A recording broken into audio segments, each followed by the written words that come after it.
Jeigu tau 35 ir daugiau, šita informacija gali smarkiai pagerinti tavo gyvenimo kokybę. Išklausyk iki galo, ką pasakysiu.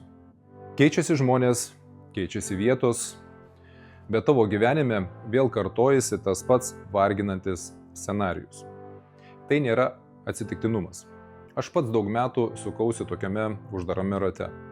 Keičiau darbus, bėgau į kitus miestus ir šalis, bet visada atsitrenkdavau į tą pačią nematomą sieną. Tas jausmas, kai atiduodi visas jėgas, darai viską teisingai, o tas užstrigimas niekur nedingsta. Štai kodėl jautiesi pavargus, štai kodėl nerandi ramybės, štai kodėl rankos svyra, nors kitiems atrodo, kad tavo gyvenimas yra idealus.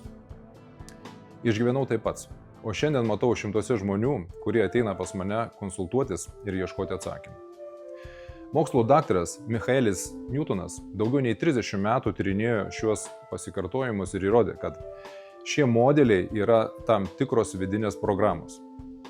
Visa tai yra užkoduota mūsų gimimo datoje ir varde. Ir šį kodą galima ne tik iššifruoti, bet ir tiksliai suprasti, ką daryti kitaip, kad į gyvenimą ateitų lengvumas ir gausa. Sukūriau mokymus, kuriuos pavadinau sielos kodu. Čia sujungiau numerologiją su šiuolaikinėmis dirbtinio intelekto technologijomis. Tai nėra kažkokia sausa teorija ar horoskopai iš interneto visiems apie visus ir kartu apie nieką.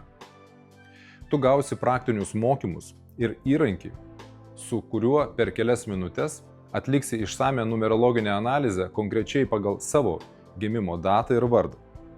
Kai išmoksi pasidaryti analizę savo, galėsi ir savo šeimai padaryti.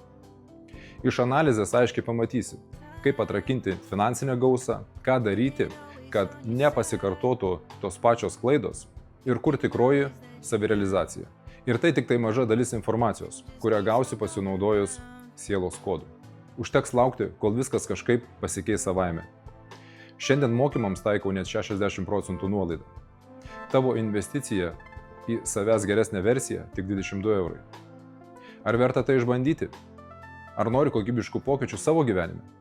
Jeigu atsakymai yra taip, spausk nuorodą žemiau, įsigyk mokymus ir pasidaryk savo analizę jau šiandien.